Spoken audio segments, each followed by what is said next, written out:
Kính thưa quý vị, 3 nhân viên cứu hỏa thiệt mạng khi chiến đấu chống cháy rừng ở tiểu bang Washington, tin từ West Washington.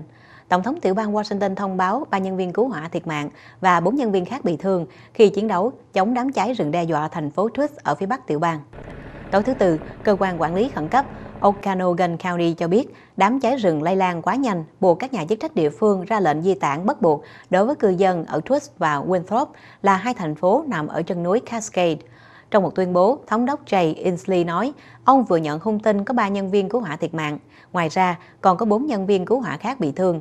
Hiện nay có hàng chục đám cháy rừng đồng loạt xảy ra trên khắp miền Tây Hoa Kỳ, đốt rụi hơn 1 triệu mẫu đất rừng, khiến các sở cứu hỏa phải kêu gọi quân đội lẫn vệ binh quốc gia đến yểm trợ.